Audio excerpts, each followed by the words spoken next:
everybody to Monkey Business Show, episode 19. What's up?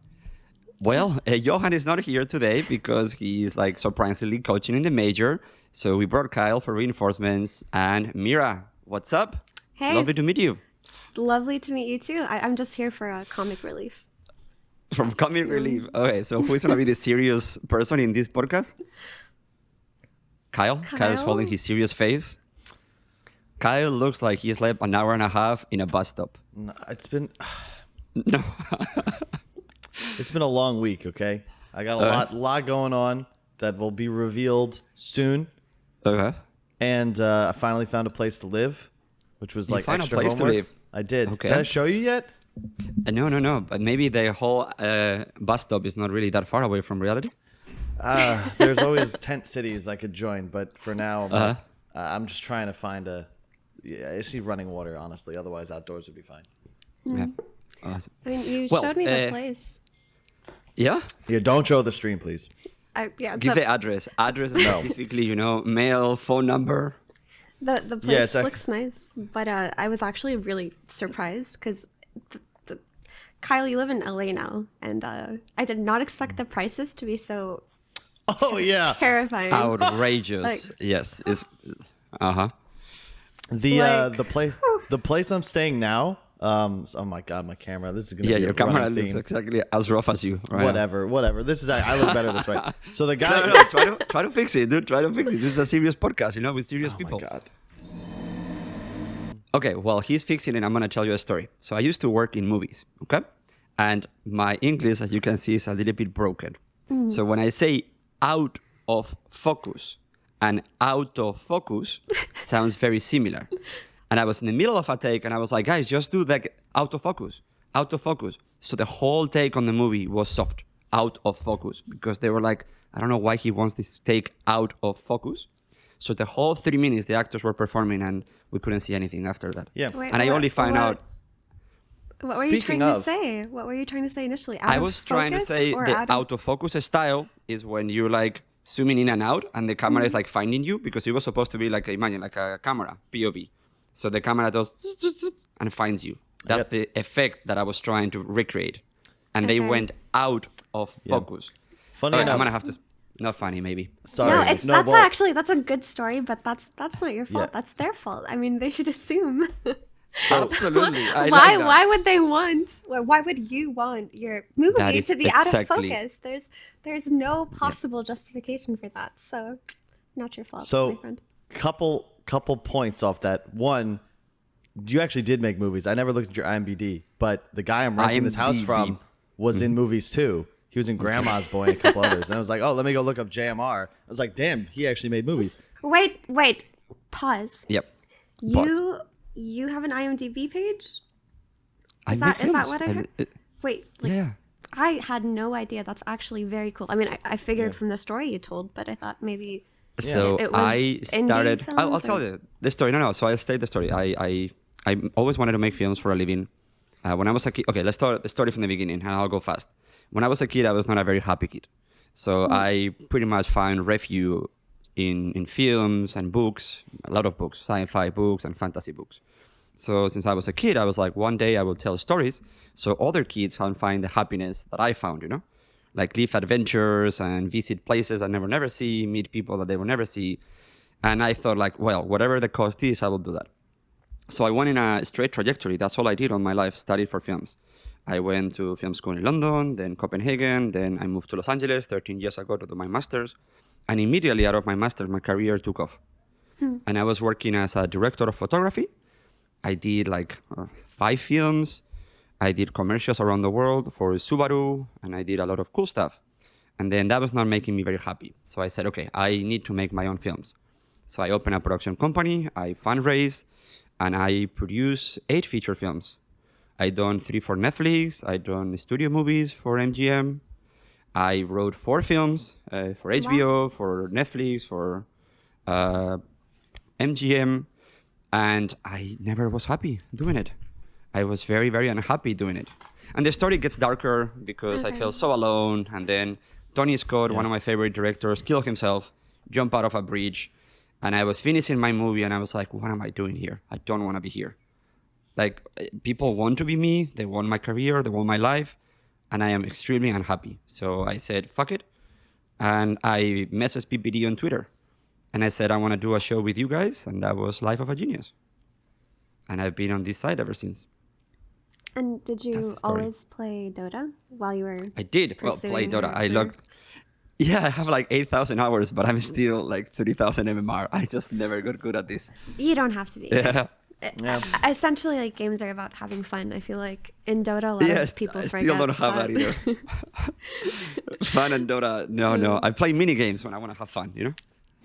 But Dota is a grind. But anyway, that's my story. Yes, I make movies. Kyle, you're a creeper for stalking me. How do you get there? Like to my IMDb? You just put literally JMR Luna IMDb. I understand that that's my name. I didn't put it, but somebody else. But what were you looking for? No, I was Googling my landlord. I was like wanting to see.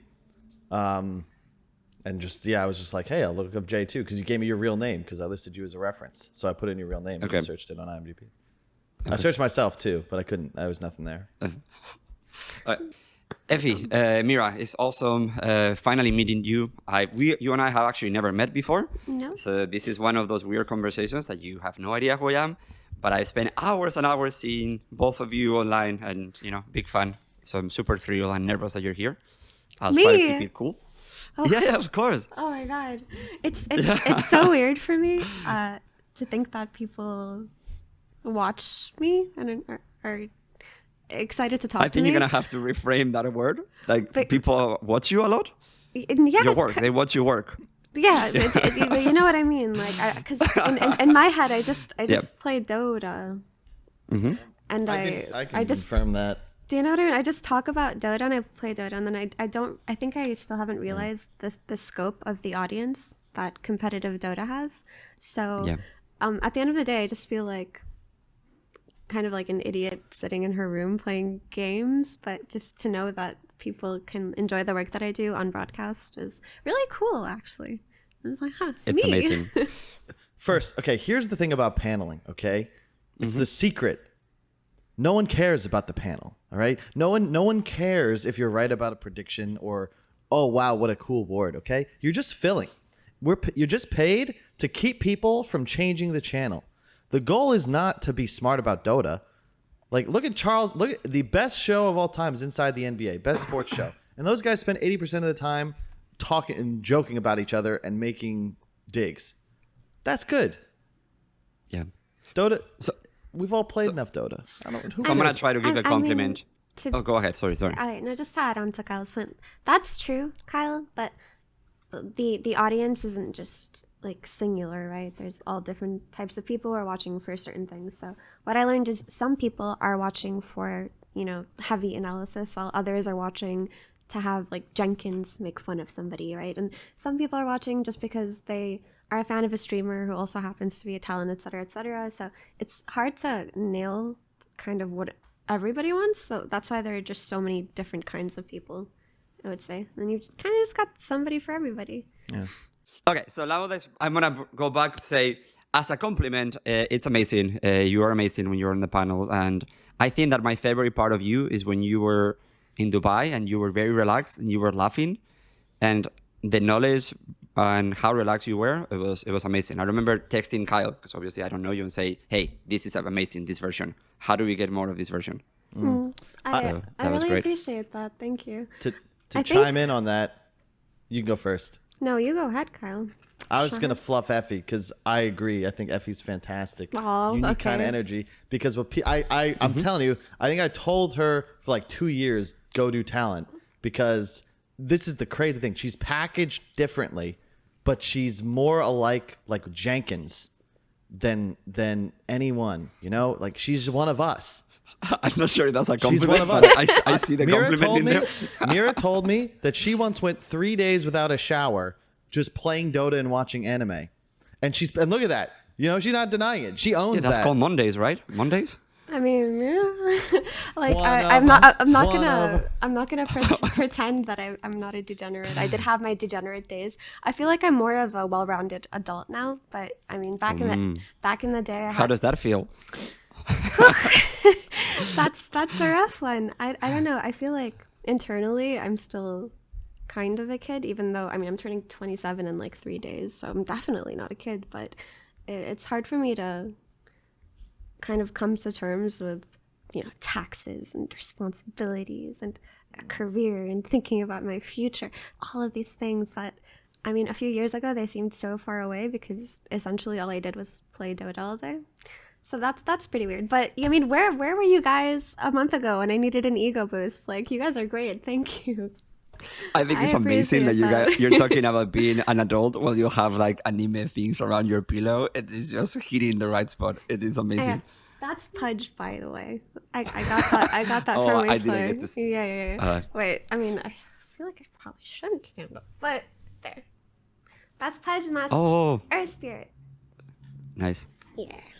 I think I got the Pudge plushie from WePlay when I went to the major, and I think each of us got one, but they were pretty big, so nobody wanted to carry it back with them. So basically, I thought to myself, I don't think I'll ever get the chance, or not the chance, but I think if I don't take this Pudge body pillow with me back now, I will never have a Pudge body pillow because I'm not going to actively seek one out. So yeah, so I was like, sounds like a very dramatic experience. Like, I will never have one.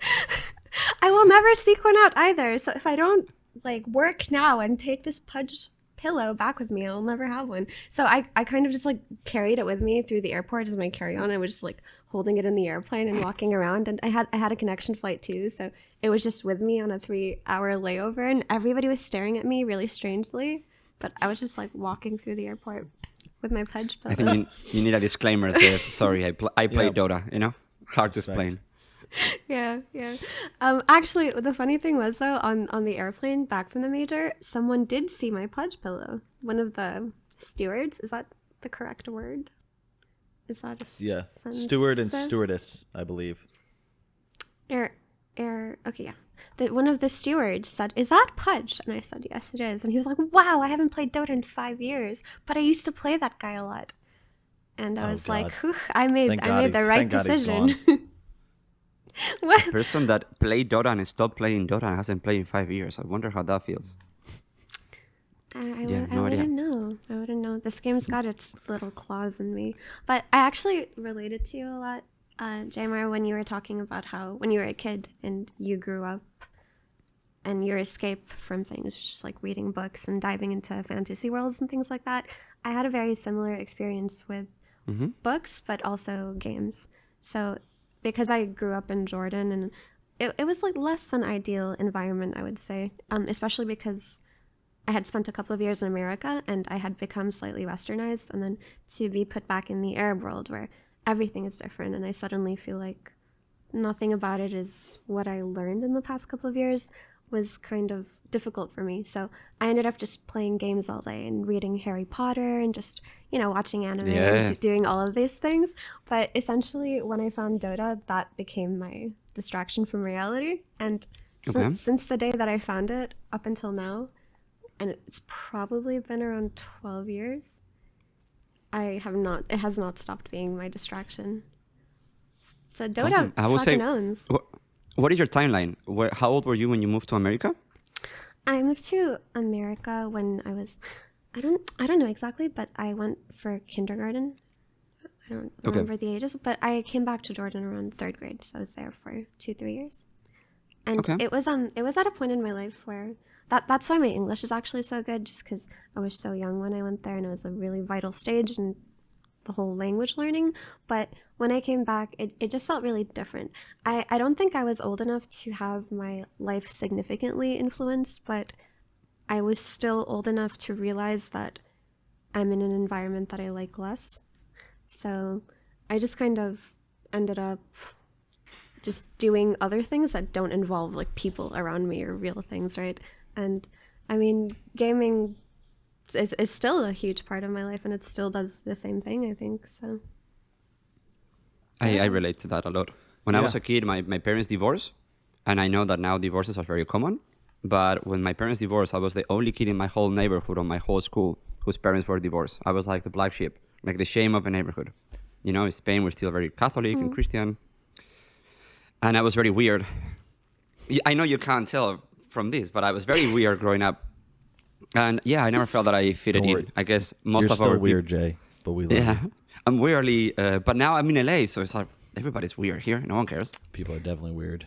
Yeah. But yeah, so that was my thing. And for me, the books, I was obsessed with a few series and sagas that are now super famous.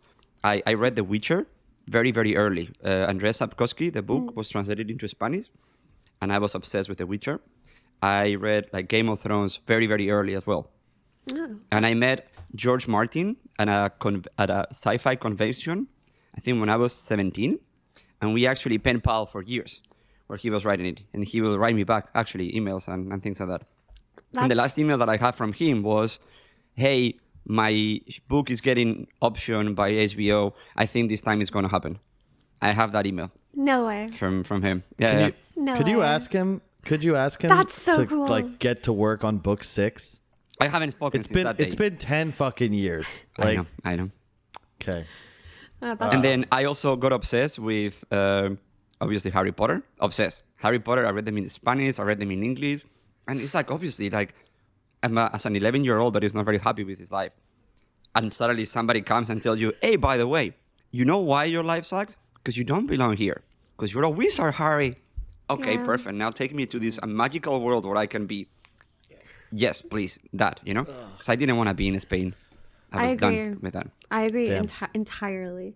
And actually, the saddest thing about reading Harry Potter growing up was not getting your acceptance letter into Hogwarts when you turn 11. It's so sad. I remember waiting because I think I started reading Harry Potter around the time I was like 8 years old. That's when I first started. Okay.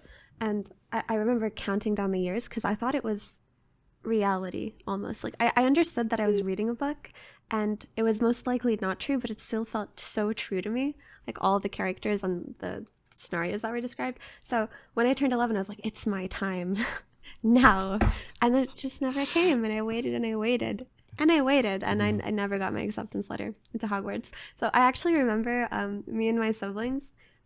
I have 2 siblings who are around my age and one who's a lot younger than me. But the 2 who are around my age, we tried to make our own version of Hogwarts, but at home. So we were trying to replicate like potions class. So I remember we pulled out a bunch of like pots and pans from from the pantry, and then we just pulled out like ketchup bottles and tea bags and like weird spices, and then we started to like pretend that they were, you know, things from Harry Potter. And then my mom came home and she was like, what is this? Because she came back and everything was a mess, and we just had like these heinous mixes of like mustard with like black pepper and like water, and like she was just, what happened to you guys? What are you doing? And we were just so convinced that she just didn't understand. And I think Muggles. Muggles, right? Yeah. That's one of my core memories for sure. Harry Potter is really great. We, I don't know if it was for that purpose, but when I was growing up, I used to live with my grandma and grandpa, and me and my brothers would take out their pots and pans and play the drums and stuff. And I don't know, they loved it, but I think we caused some hearing damage. And it's also really interesting that I think a lot of people in this space have similar stories. Like I also got into Harry Potter when I was young. It's still one of like it's like what I would call like the quintessential like bathroom book, because like you just pick up any of the 7 and just like hop into it and like you're in the world, if that makes sense. I realized recently I'm something called aphantasic or something, which just means I have like extremely vivid mental imagery, and I Kyle's just trying to look fancy, eh? He's always trying to fancy everybody. Tell me the word again, so I can spell it. I'm going to spell it. I don't actually know how to spell it. It's like aphantasic, okay? Aphantasia, yes. So I've always really liked world-building books like Dune, like A Song of Ice and Fire, Wheel of Time. Like I love reading them from anywhere because I just hop into the world and I can see it. So it's like a movie in my head, basically. But anyway, it doesn't matter. Point is, it was an escape. And then from there was gaming. So my parents got divorced when I was 11, and we were also homeschooled. So I ended up going to 8th grade. It was kind of a bad area, and I wore bright orange short shorts the first day of school. And I wasn't just uncool. That would have been fine. I would have just been nobody. But I was really good at sports, so all my friends were cool. It was kind of a bad school. So you've got me. I'm pretty sure I hadn't masturbated yet. And I walk into public school in 8th grade, and people are like having sex, and they're smoking weed, and I'm just like this dork. But everyone I know is like part of that gang. So anyway, really awful high school. I got accepted to college. Really? A horrible high school experience. Yeah, I've never experienced this. I'm sure any of our viewers or Dota players have experienced that. I think it's pretty common. Like that's why you get into games. So I got accepted into college and then was like, nah, fuck it. I want to like try to do this Han thing. So I did that. I quit for a bit and ended up doing like door-to-door sales and then working in a restaurant for a cokehead, living in what eventually became a trap house. Basically, our family house got put into foreclosure, but we were still living in it, me and like 4 of my friends. But then 2 of the responsible roommates moved out, and then 2 guys who sold drugs moved in. So suddenly there was just like random people in the house all the time. Anyway, my dad came to visit, saw like the kind of squalor I was living in, and calls me, hey, Kyle, I see you like trying to play Pro Han. Like, you want to move in?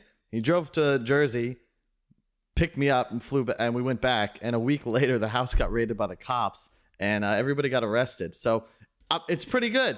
You know, Han and Dota have been pretty good to me. And I'm glad to be here, and all my best friends are here. So that's fucking the insane. end. Yeah. Have you ever told that story before? I think so. Because you gave it a very fast summary. Otherwise, it's a good story. There's a lot more details. Like nobody knew, but it just, you know, things only make sense in retrospect. But like, there's definitely a narrative to my life where if things had been different by like a week or a few days, maybe things changed completely. Because I was also like almost out of money. Like I had saved, I think I had like $1,300, and I lived off that for like 3.5 months. And I would just eat 1 sandwich a day from this place called Munchies. And the guy liked me. So for $5, I'd get like a loaded sub. And that was what would sustain me. And here you are in LA now. Living the life. About to rent a very expensive LA. It's ridiculous. It is Kyle absolutely is ridiculous. It's my more expensive date. Every single time I go with Kyle is when I spend more money on restaurants. Then the food is really good. Yeah, that's why. Honestly, that's why. Just think of it like it's an investment into dating. Because if dating in LA. Don't know where you're going with this, but you have my attention. How is buying you food investment into dating? No. If you have a nice place, okay, instead of going to dinner, you just say, hey, come over. I'll cook you dinner, right? That doesn't work. Who do you invite that you meet on the streets and you invite them to your house to cook dinner? My first girlfriend came over the first night. Well, I also made it for a couple other people. Like we weren't alone. I think it also helps. Like if people like I'm like a person. All right, you're like a person. I'm on the internet. I can't like I'm here. I'm who I am. Like, what can I do? Kyle. Halt. It is very bad dating practice and quite frankly very creepy for you to invite a girl out on the first date to your house.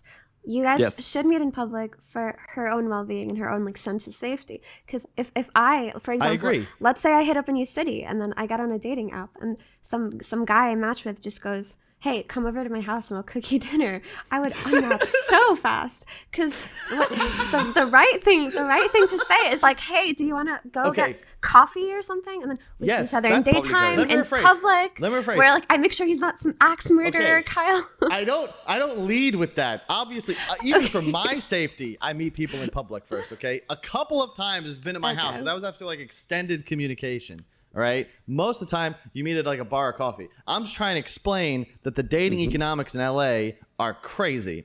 Like they're crazy. If you want to have yourself like a nice dinner, you know, split a bottle of wine or something, you got to be prepared to pay like $250, which is nuts. That's insane.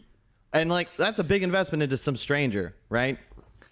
See, when I hear things like this, I just think to myself, what is the appeal of living in LA then? Because I'm sure you could also have a nice quality of life somewhere cheaper. Yes. Okay, but I want to raise my hand here. As the local for 13 years, well, go ahead, Kyle, and then I will take this one. I'll just say, well, you're gonna praise LA. I'll just say that I totally agree with Mira, Ephey, but I think people are idiots. I literally made fun of my friends here for paying rent because I was just in Kyiv. I was traveling through Asia. I was living a great life, and it was just like, this is just so much cheaper. Like, you guys are dumb. And then I moved here, and I'm like, wow, everything I said was dumb. But perks are, it is really cool to be in a place where people naturally come by. Like, I've had 3 different occasions where good friends of mine from, like, you know, from Germany, from the East Coast, whatever, were just in LA for work or conferences. So it's just a place people end up going. And I'm personally here for work. And I think there's a lot more opportunities, especially within our industry. Like, I was driving yesterday, and I was like, wait, MIBR has a complex here? And then, like, oh, that's That's Riot Games. Like there's everyone here. So if you want to work within esports, it's just way easier to like kind of find and develop opportunities.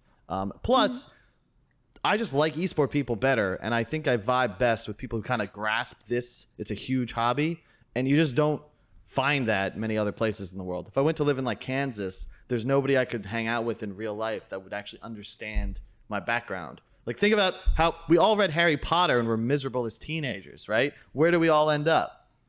Boom. Yeah. Okay. Okay. I mean, I was going to answer to add to you. Yes, Mira. Here, there's a lot of people that work in esports. For example, yesterday night, I was meeting a friend from FaZe, and somehow we end up in a party from Gen G with Rich. Rich was there. Kyle. I didn't even know that he was there. So the next thing I know, I'm with all people in esports, and we're all in a similar age. I'm 36, and that feels normal. Second thing that I will say is I'm 36. I'm not married. I don't have kids. If I go back to Spain, I feel like a weirdo because all my friends are married, have kids. Gotcha. And at 36, none of my friends are married or have kids here in LA. So if you want to be single at 36, I was last year in Europe. It was horrible. It's because they can't afford them. No, I mean, I understand that completely because I was having a conversation with my mother yesterday, and she's just all, when are you getting married? And you do realize that you're becoming less attractive with the years, and you're not going to be fertile soon. And I'm like, Mom, I've been... Oh, no. The monkey sad too. This is okay. This may sound strange to the Western viewer, but the Eastern person will understand that this is very normal for mothers to speak this way. You know, that she doesn't mean it maliciously. It's just how she was raised in her generation. Like, when she was younger and in marriageable age, like, if you don't get married by the time you're 30, there's something wrong with you, right? That's how they see it. But I was trying to explain to her. I was trying to explain to her, I was like, Mom, you know, things have changed since your time. People, even in Jordan, which is a more traditional country, even in Jordan, the average age of marriage has been going up over the years and not down, because this whole, like, I guess, would I call it globalization? I don't know, but the spread of kind of Western ideals is kind of trickling down into every society, really. And it's just a matter of time before everybody embraces a lot of the same. Kyle, you're still smiling. Like, well, I'm just thinking. Kyle, the thing is, like, for the last 20 seconds, he has not listened to you because all he was thinking is about what he was going to say. So go I'm ahead, ready Kyle. to respond. I was just going to say that this is really interesting insight from like from your perspective. And now I'm thinking, you know, what this is why. So when I invite a girl over to dinner, like the first date, and she's like, "Oh, that's moving a little fast," I'll say, "Yeah, but I mean, you know, you're like 26, like your fertile years are they're ending. Like we got to get started. Like." Context. This conversation happened because my birthday is in a few days, and then my mom was like, 27, huh? When are you thinking about it? And I'm like, Mom, probably not for a really long time. But honestly, my mom is a very open-minded person. Like, regardless. She sounds it. Regardless of the traditions that molded her, she is very open-minded because, like, she talks to me from a mother's advice POV. Like, she doesn't mean badly, but she would never force me into any situations, right? And there are a lot of Jordanian women my age who kind of have their hands forced by their families, and they get put in situations that maybe they don't want. And my parents have, like, never forced me to do something, right? They just talk to me about what makes them comfortable, but at the end of the day, they don't have that much say over my life. So, you know, I love my mom. It was mean what she said, but don't be shocked. It's very normal over here. Okay. Well, I would say that obviously I grew up in a country where people do think like that. Things are changing right now, but they're not changing until 36. 36 is to be like a whole different horizon where if you get there, you're a broken toy. And in LA, it's not like that. So I would say, one, there's a lot of esports people. Two, people are very open-minded. I have a lot of LGBTQ friends here. There's a lot of different races that I get to hang out with. Where in Spain, I went to a school, everybody was white and Spanish. I didn't talk to an Asian person until I was 18, and I went to London. So it was super white neighborhood. And Kyle is already thinking about the next thing you're going to see. Please, audience, just watch him, how he ignores everything that I'm about to say for the next 30 seconds. And then, so, you know, like, it was great for me. I was able to hang out with different ethnicities, different people, different food. Food in LA, it's amazing. the weather in LA, it's amazing. Yep. And if you're looking for pretty people, LA, it's amazing. Everyone is pretty. Everyone is pretty. Now, Kyle, please enlighten me with something that I said 30 seconds ago. It's what you said. So I forgot to mention, like, the food, you can get just fantastic. Like, it's too damn expensive. So if you make bad food, you just don't stay in business. All kinds, like, incredible place to eat all over. It is legitimately perfect weather every day. But to touch on what you're saying, it's like the creative enclave. And like a lot of people are pretentious as like just a lot of people suck and think they're really special. But there's a lot of just really cool people like making stuff, building stuff that you can surround yourself with. And it is also nice to be like inside of a melting pot, so to speak. Like you can kind of find anything. Anywhere there's from yuppies and hippies to suits, people from other countries, people from all around the US. It's just kind of like where people end up. It's just goddamn expensive. Yeah. So I will say, to give you a frame of reference of a scope, I am the weird guy in Spain, and I'm pretty normal in LA. I'd say you're beyond normal in LA. Like, yeah. I mean, all of that stuff on paper sounds really appealing. So I do understand the appeal. I think for me, I just have like a strange mentality regarding money where I feel like I could just lose everything at every moment. So I would never want to live somewhere like super expensive. But for those who do, I do understand the charm for sure. Yeah. I want to say also something. I think LA has a lot of different lives that you can live in LA. So there was, when I was living in Cape Town, I had a specific life, more urban, more about going like to restaurants in Cape Town. When I live in the hills, I had a completely different experience. When I live in next to the water, I had a completely different experience.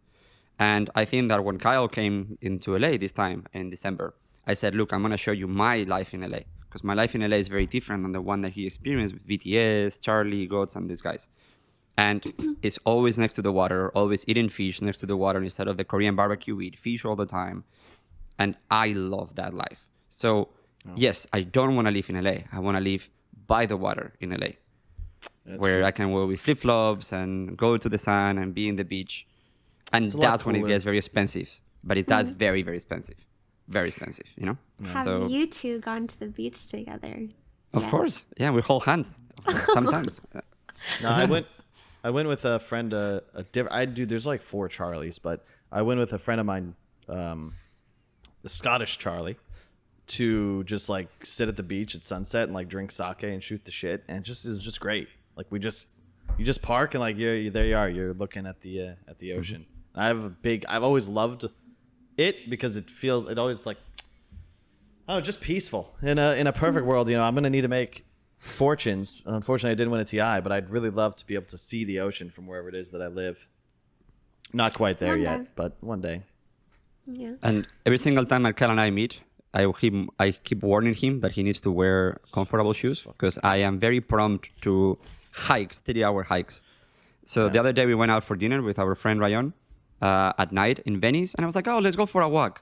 3 hours later, Kyle's shoes were destroyed, his feet were destroyed. But we walked on the beach at night and we saw fluorescent plankton. So the waves were turning blue as they were crashing. Yeah. And they were lighting up. So it's amazing. He's leaving out critical information, which is that he invited me to dinner. And before dinner, we go on this fucking walk on the sand for like 2-3 hours. And I was starving because I skipped lunch. But that's on you. We've done it already this 5-6 times. Every time we go out. More to the story. Yeah. So the first time that we told him, hey, let's go and have dinner in Marina del Rey, we end up walking for 3 hours as well. So I don't know. I like walking. But anyway, LA is great. If you come over, we will take you to eat fish by the sea. Just wear comfortable shoes if you ever get trapped with us. Okay, comfortable shoes.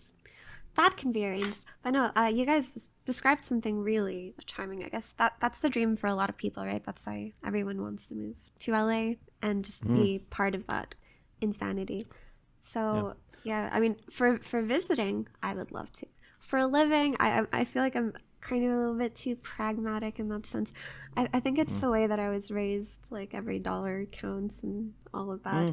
No, it makes sense. Actually, ever since I started working as a Dota talent, I still haven't really adjusted my mind to like having like a decent amount of money, right, off of my job. So for me, if I buy like $1,000 laptop, which I did, $1,000, right? Not something insane. For me, that was like a huge splurge. I was like, what did I just do? I can't believe I just did that. And I texted my parents. I was like, oh my God, I just did the dumbest thing. I bought a laptop. And I was telling people, and they were telling me, you really need to break out of that mentality, because it's hard. One second, I want to say something. I will say, have you realized as an adult you punish yourself for what your parents used to punish you as a kid? Because it happens to me the same thing. When I was a kid, I didn't have any money. So my parents always will like hardwire me into not spending money. So now, even though I have the money, when I go with Kyle and I spend $150 on a dinner, I feel like garbage. I was like, I am not this kind of person. I should not be doing this. You get used to it. Okay, because... Sorry, Kyle. No, it's a thing, like, because we grew up, divorced family, 5 kids. We weren't like real. We could have done. And my grandma lived with us. We had 2 guys, a guy and his wife, or his mother rather, in the basement. So we had like 11 people at a point in the house, plus a dog. So it's not like we were like well off in a 4-bedroom townhouse. But also losing the house in 08 sucked. But it doesn't matter. The point is, if you grow up like poor, it's really hard to break habits. Like I don't buy things for myself. I have like 7 T-shirts, and I'm trying to get better about it. And it kind of circles back to why am I in LA? Because I think it's really important to be intentional about key elements of your life, notably like where you are, what you're doing, and like who you're with. Yeah. So I stole that from a guy named Naval, but I thought like I really like events, and I feel like even though I'm incredibly stressed, I'm happiest when I'm making something, right? Like the Major, like Omega League is probably the thing I'll be most proud of, because that was like just a crazy ass idea. You bring out a bunch of friends, like we had a lot of creative controls, like the talent group, and we had an awesome show. And I loved that, and I want to do that more often. And in order to make things like that, I think you kind of have to be in a place like LA where these things are done. And then, like, I don't know, I really wanted to live with my best friend, so I called him. I was like, hey, you trying to come to LA? And he was like, yeah, fuck it, let's go. So now me and like, he's not talking about me, by the way. No, I'm definitely not talking about you. I tried to get other friends to live with me. Nobody was down. Everyone's like trying to get an apartment or something. I wanted to have. I don't want to live with you. You're bringing random girls that you've never met before to the house to cook for them. That's not gonna fly for me. We're all gonna get canceled. All right. I don't want to get too into detail, but I think I am a significantly better judge. Don't do it. Of who should be coming to my house than some of my other friends. Yeah, some other friends. Those people, are despicable. Okay. To lighten the atmosphere, Kyle, what's your go-to dinner that you cook for your dates?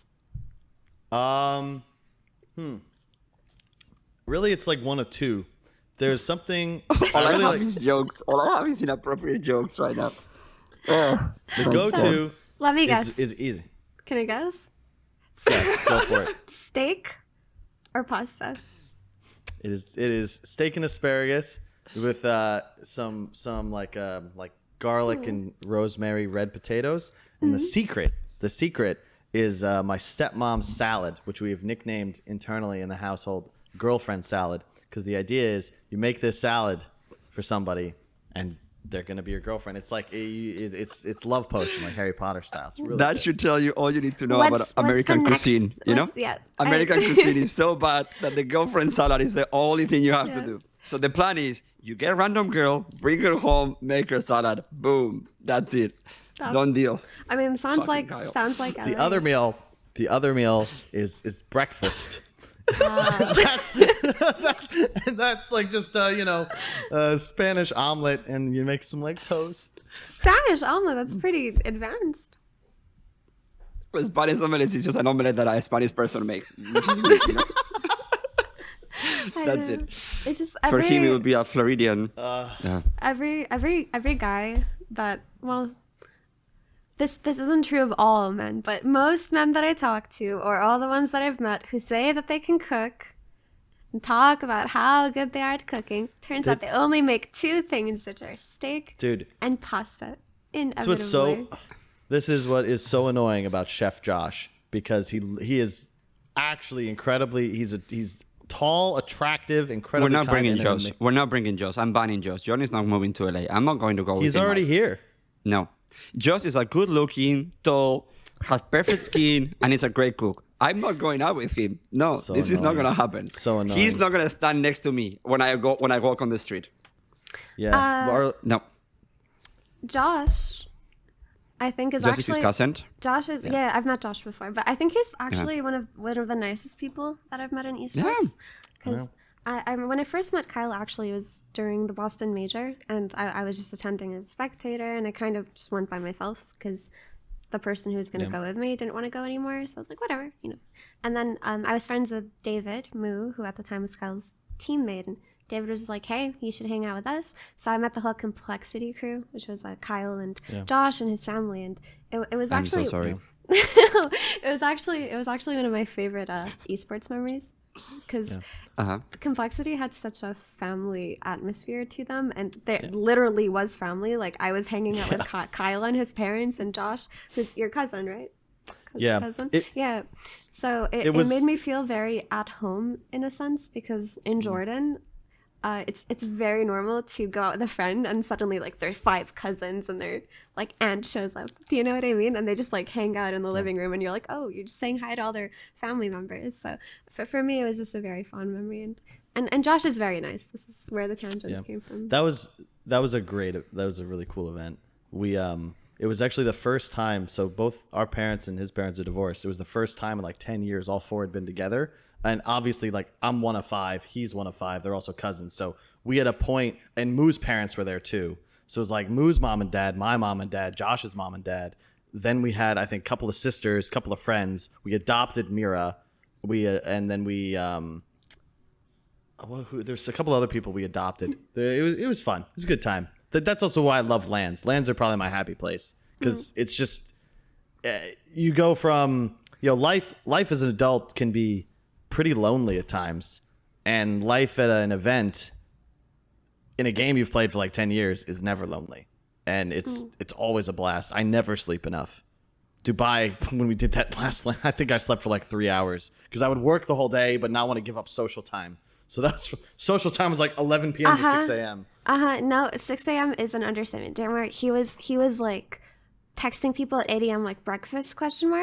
And then he'd be downstairs and he just hadn't slept yet, and there's like work in 3 hours. That was Kyle at Dubai. But I respect it. It just feels like you don't always have these kinds of moments where you can see all of your esports friends in one place and you want to make the most of it. So I get it. I would say that that's one of the things that is not great about LA. It's very lonely. It's a lonely place, because everybody's so wrapped up in their own careers and their own things, and the hustle. The hustle is really good. So every time you talk to someone, oh, I'm trying to do this or I'm trying to do that. And even though, like, for example, Kyle and I live like 10 minutes away from each other, we still only, like, this is 2 people that are trying to hang out with each other once a week. It's still a lot, Okay, but that leaves 6 days of complete loneliness, at home. And you call your friends, oh, I'm doing this, or I'm going here, or I'm in this event, or I'm in the major.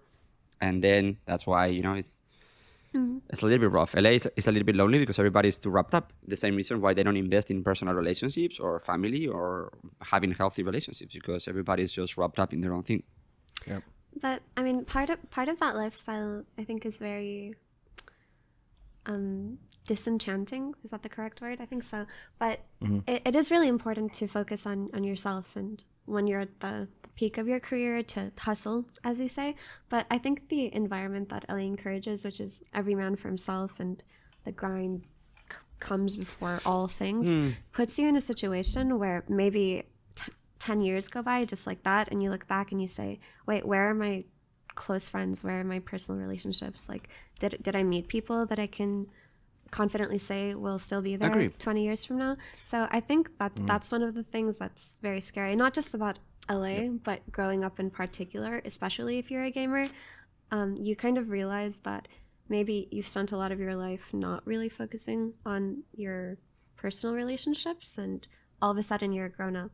Like, for me, I kind of realized recently that I don't have friends that I would consider like friends from childhood, or people who really care about me and have been around for a long time, not because they were never there, but because I never really put in the time to foster those relationships. Understand. And I'm at a point where I'm just really worried that if I continue at this kind of rate, then 10 more years will go by, and maybe my mom's right? Maybe I'm just going to be all by myself, no friends. My family's just scattered all over the world. So that's kind of a scary thought. And I feel like I just depressed the conversation, but it is something that happens very often. I think life goes by just too quickly sometimes.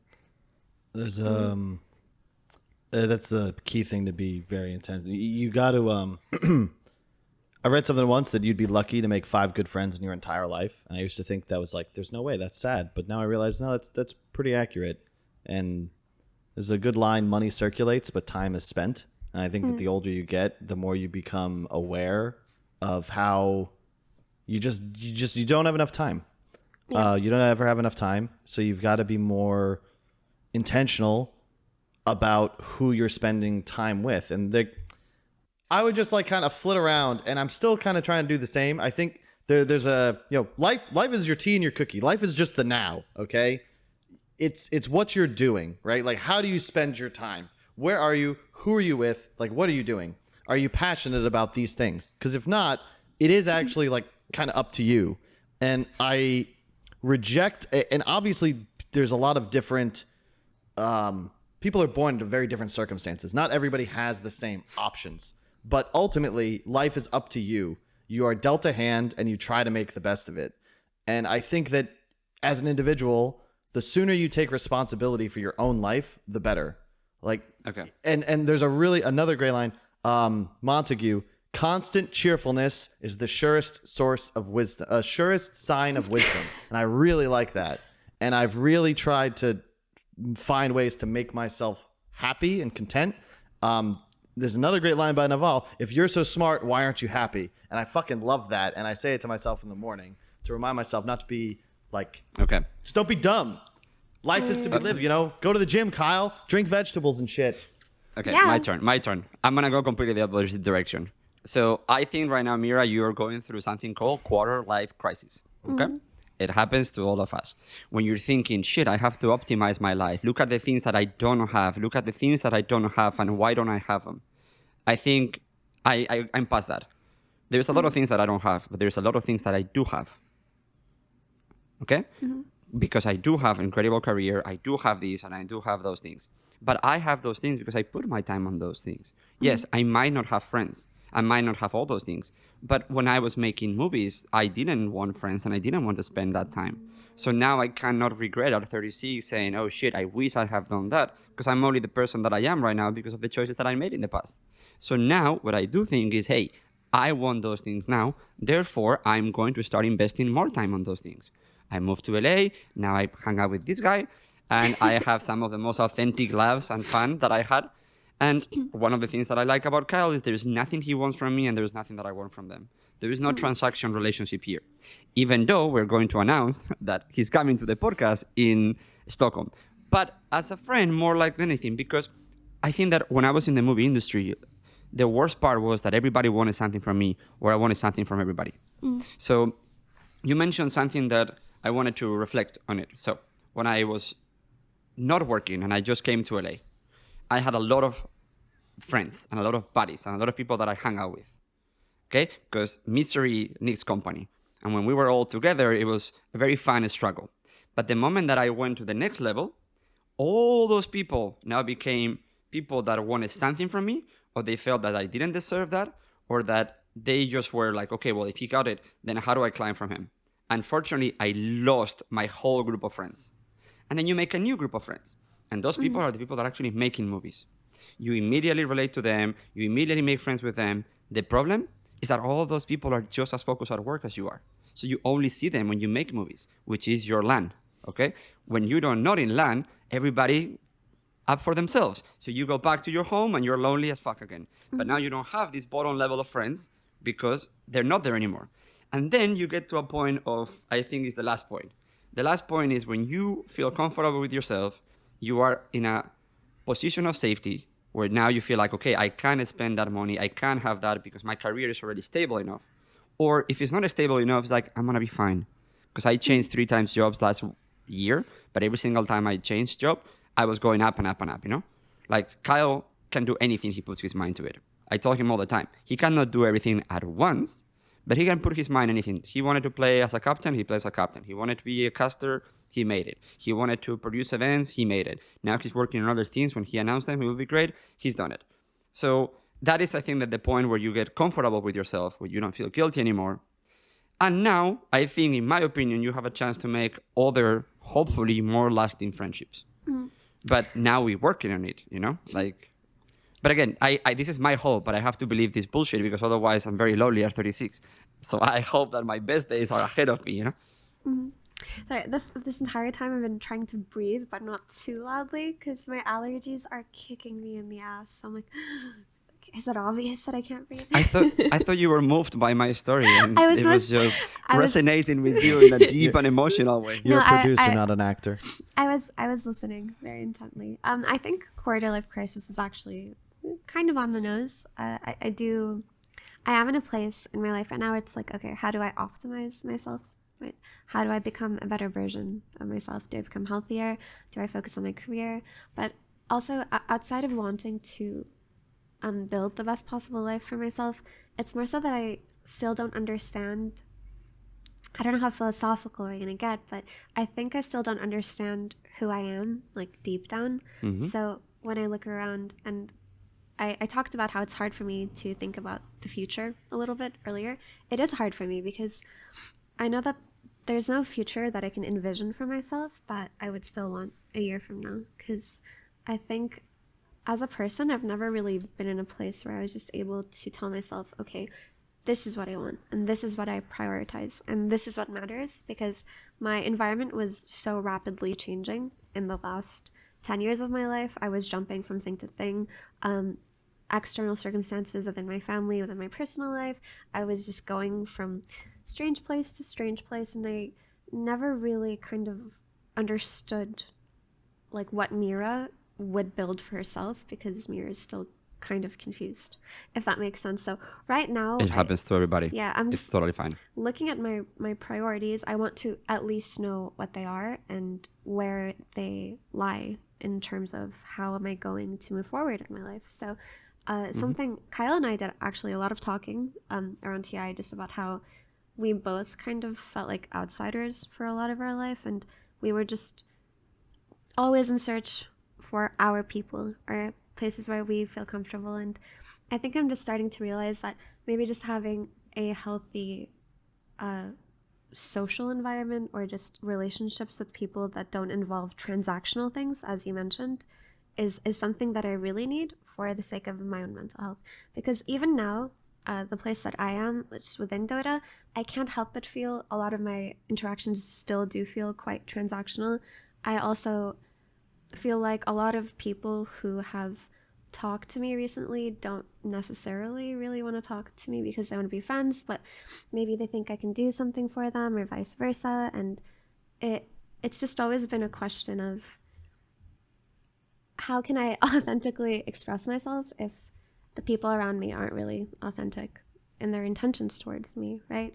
So now, if I'm privileged enough and I'm happy enough, maybe I can settle down somewhere where I can start like looking to foster the relationships, like you said. Like now you're in LA and you're hanging out with Kyle, and you can always create these things for yourself. So that's optimistic, and that's nice. And I really want that for myself too. But as far as all the other things that I want, no fucking idea. Like genuinely don't know. And I think that's my quarter life crisis. So Okay, so going back to what you were saying, Mira, I want to say something about it. But again, it's not that I have like answers. I am just as fucking lost as everybody else at 36. I thought at 27, I was like, oh, at 30, I'll figure this shit out, you know? Oh my God, my parents had me when I was like this. Like for sure at 36, just as lost, okay? But I have a more, how do you say this word, Kyle? Hedonist? hedonistic. Hedonistic. Okay. So meaning I want to enjoy life, and I'm going to enjoy those pleasures of life without trying to optimize everything. And meaning, yes, I know it's better if I eat vegetables, but I get bored of them. So I know I cannot eat pizza because I'm lactose intolerant. Okay, well, I schedule my pizza and my bathroom break right after, you know? So I'm in a point where, yes, there is a self-improvement that I want to do, where I want to be a good person. I was gonna say it first. That was my first point. My second point is what it gave sense to my life was finding a cause that I was willing to wake up every day for. For me, Johan and Seb were that, and OG was that. Because when I was making movies, that was the cause. Every day I will wake up, and that was my cause. But then the cause will end, and I will feel lonely and lost. Where it's like, okay, what is my next movie? Because the movie is the one that gives me purpose, gives me identity. I am not Juan. I'm the director of the film. I'm the producer of the film. And when I met Johan and Seb, I think that gave me like a long-term plan that I was looking for, instead of just 1 year or 2 year movies where it's like, hey guys, I want to do this for many years. And then Johan and Seb embraced me as one of their own and gave me the second thing that I never had, was a family. I'm an only child. And I don't really have a lot of cousins, and I moved away from Spain. And Johan and Seb have in many ways allowed me into their family, like you were talking about Kyle. And now I have a lot of more people in the OG family. And this is in a way the family that I always wish I had. Mm-hmm. And I love it. I have a sense of purpose and a drive that I've never had before. I wake up every day energized. I love my life. I love working with these people. Yep. They're clowny and they're funny. Seb is fucking hilarious in an unintentional way. Johan is fucking hilarious in an unintentional way. They don't understand how dorky both of them are. I'll tell you one story. So when we found out that Misha, I'm going to make this public even though who knows if I can it or not. Misha, we found out that Misha's visa is denied. So Johan, Seb, and I meet on Discord. Okay, who is going? Well, it makes more sense that you, Johan, who has won 2 TIs playing position 5, will go to the major. Johan there's 0 fucking chances of playing this fucking shitty game. I am done with this fucking game. Have you seen me play? I have played 6 games in the last 3 months. But you, Seb, how many games have you played on the last 7 days? 95 games. Seb, first, you're an addict. You don't have a life. Second, get your fucking things and go to the major.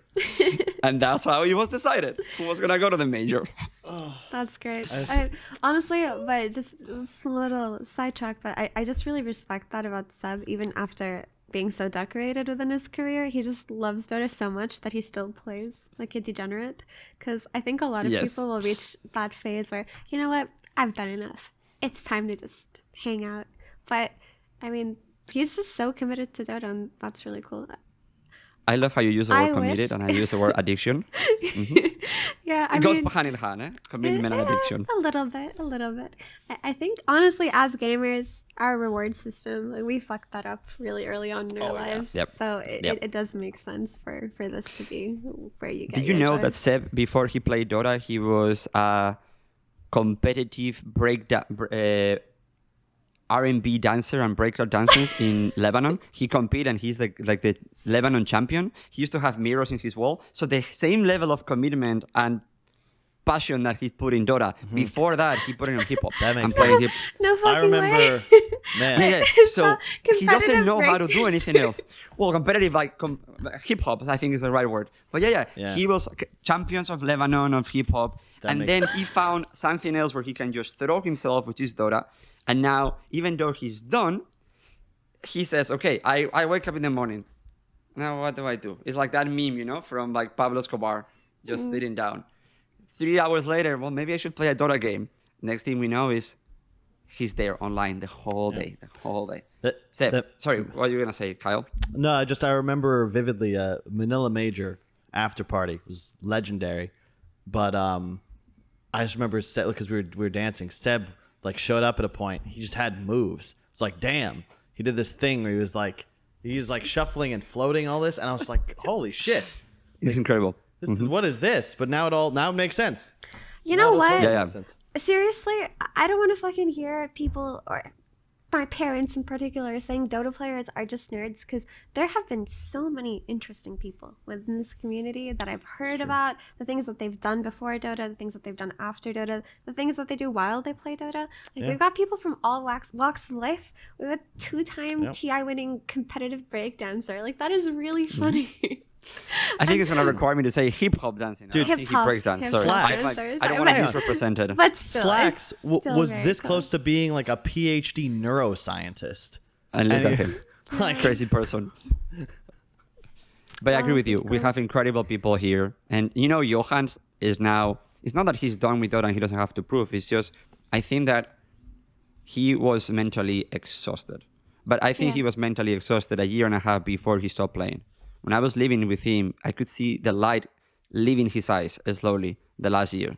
The first thing he did the moment that we finished TI and he announced that he was going to take a break was that he got the puppies, and then he started gardening and he started planting. He plants potatoes and beans and green beans in the house, and that's his whole life. Right now he's a gardener. And he's with the kids now, and he's trying to teach them how to become like adults. But he was telling the other day, like, he feels so old because he doesn't relate to any of the jokes anymore or any of the music or any of these things. TikTok. And it's like, I was like, oh, dude, well, welcome to the club. Yeah. But no, Dota is amazing, and we have people here that are amazing. The problem is that we all live far away from each other, which is why people like coming to LA. Boom, I wrapped it up. I brought it together, guys. Yeah. It's true. I think that for me, what hits hardest, I mean, I still am pretty new to the scene. I've only been working professionally in broadcasting for the last year, but the thing that bothers me the most about it is always when it's over and I just go back home and I look around and I say, where is everybody? What happened? And it's really jarring to kind of, well, I don't know how it was like 4 years ago, Kyle, but with the whole DPC system and how it is now, it feels like I kind of, for those 6 weeks in Sweden, I did 2 tours now. I established my roots a little bit where I kind of just get into a routine and I get used to the people that I'm seeing every day. And there's like the gym by the apartments that we stay at that I get used to going with Shiver at a certain time every day. And then I go home and suddenly it feels like, okay, I uprooted myself a little bit, but let me just go back home. And then I'll be honest. I have to kind of redo everything. And then when I'm done and I've finally established a routine back here, I have to go back elsewhere. And then I just get uprooted again. And it just feels like a series of kind of my life being like a roller coaster a little bit, but in terms of like stability, because I think I'm most productive if I have a stable schedule, but just by nature of what it is that I do, there's no way. Like when we finished the second tour, I came back and it was Eid and towards the end of Ramadan, and everybody was like on a reversed schedule than me. So I just ended up fixing my schedule to just be awake when everybody else was, which was like after 4 p.m. or 5 p.m. And then all of a sudden, like, I've just adjusted to this thing that I've been doing now. And if my visa works out for tour 3, I'm just gonna like flip it over again. And it just feels really hard to kind of measure my progress when it feels like I'm constantly going from point A to point B to point A to point B to point A to point B. Yeah.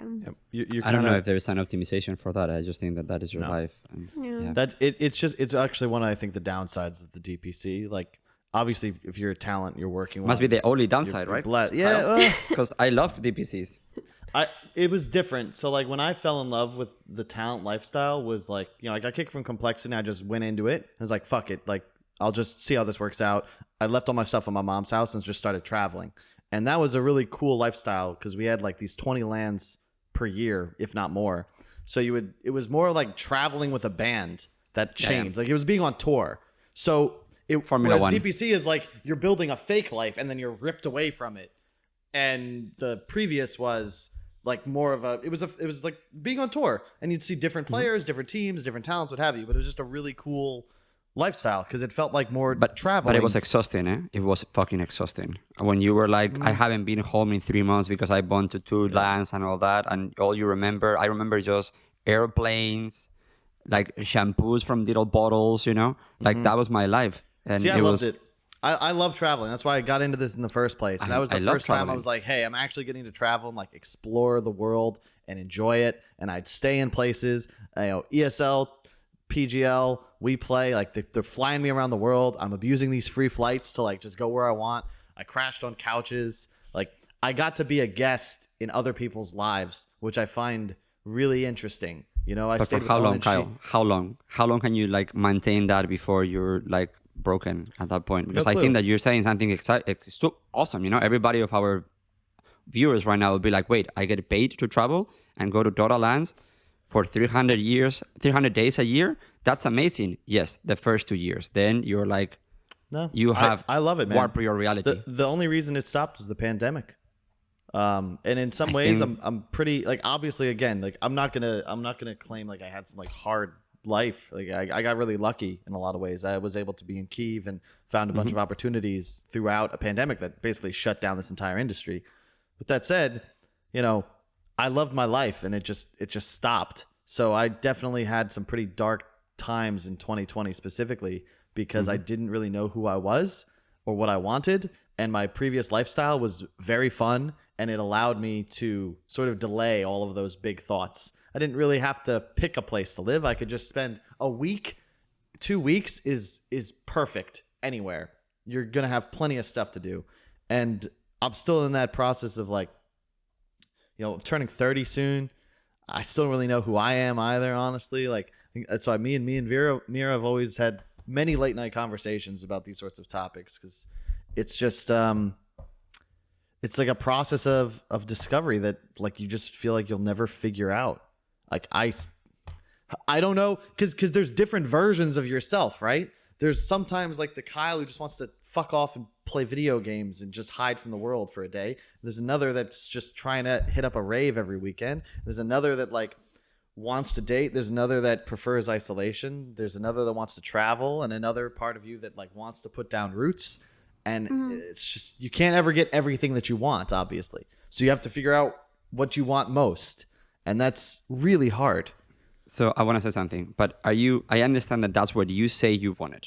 But I know you're intellectually capable of understanding that if we focus on the main things that we think that we need as a society, we need like the cave. You need a place that is your sanctuary, that you feel relaxed. That is, let's say maybe not Kyle, but most human needs that element of comfort, of cave, of place. Great.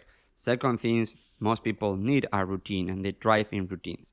If you don't have a routine, your stomach goes crazy, your sleeping schedule goes crazy, there is other effects that are having. You all need some level of socialization.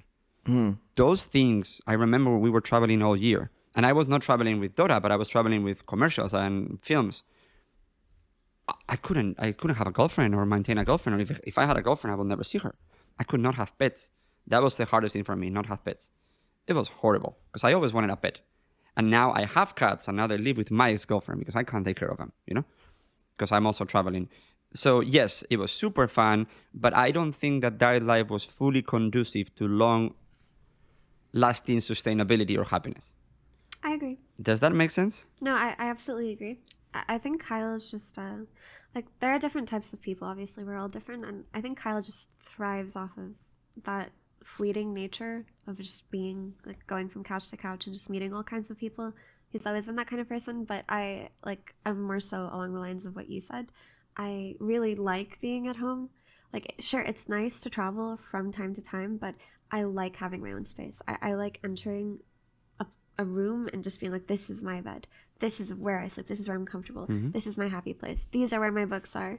That's where my clothes are. My dog is right there. I'm going to eat food that I enjoy that's like native to myself. Like all of these things make me feel happy. Whereas like if I'm away from home for too long, I find myself shutting down really quickly.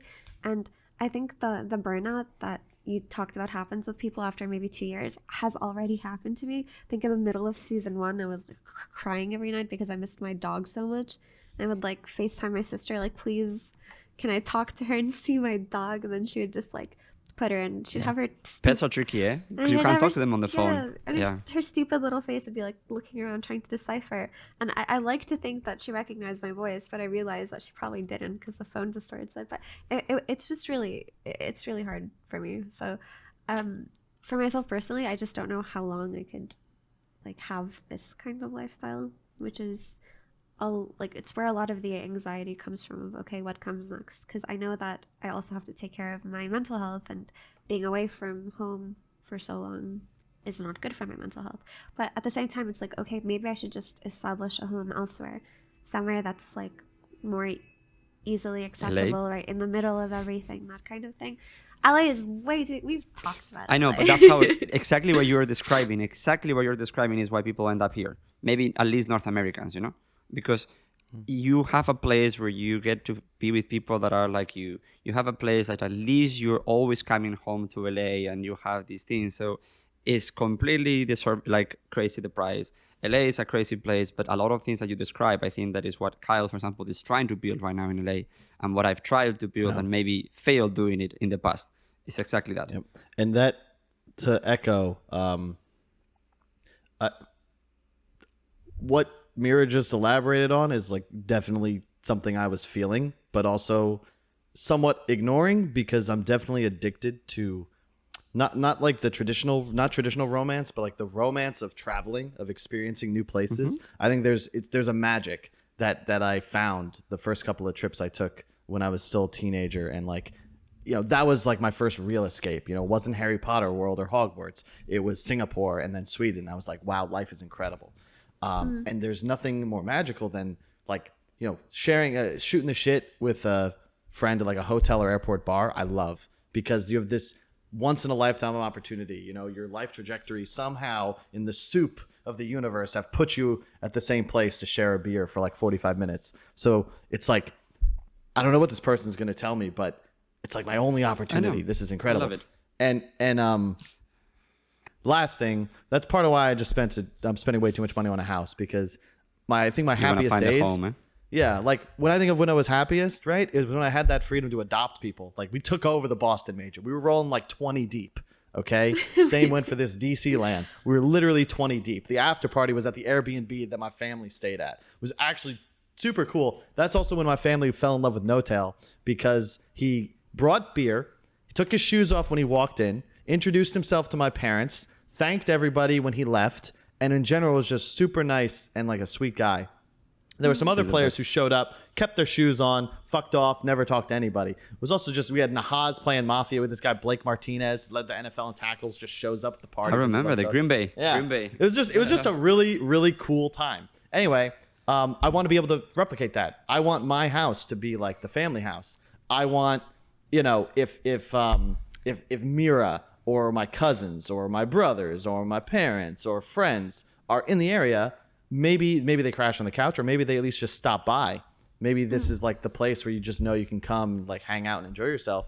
And I really like hosting. I really like creating an environment where people can feel safe and comfortable and fun, and they're willing to be vulnerable. They feel like there's a lack of judgment, and there's just an environment where you can talk like we are openly and ask and discuss questions that matter to try to, you know, enjoy your life more. This podcast today has literally been the reason why this podcast was designed. It was a way for us just to have conversations. I've never met you before, Mira, you know? Yeah. And this is like, oh, I'm very curious to meet them before, and meeting random people. And yeah, I know that Dota is the core element that brings us together. But I think that the beautiful part is that our passion for Dota is what allows all the other similarities, or it's like the core anchor for everything else, you know, that we will develop as friends or such. I agree, but I also like that we just didn't talk about Dota at all, because while it is what brought us together, I think that in terms of just our personal lives and our experiences, I think people within esports and Dota in particular can all relate to each other in a lot of ways, and we never really get to hear the human aspect behind a lot of these players, or the people behind organizations or managers or talent. Like, so many people have dealt with the same kind of like struggles, or they all have that same desire for wanderlust that Kyle was talking about. And I mean, if there were, I love that word, but if there were this version of this podcast where you kind of just dive into people's experiences within esports, I mean, I would watch the shit out of that, JMR. So you should. We have it. There's more episodes where we talk about like being to therapy, or like the most traumatic things. I talk like how my mental health went to shit last year, and it was the first time I went to therapy constantly, and how Johan and Seb had like Mia, which is the sports psychologist that is also a therapist, helping us because we were all losing our minds during the last DPCs last year. Everybody's minds were fucking gone.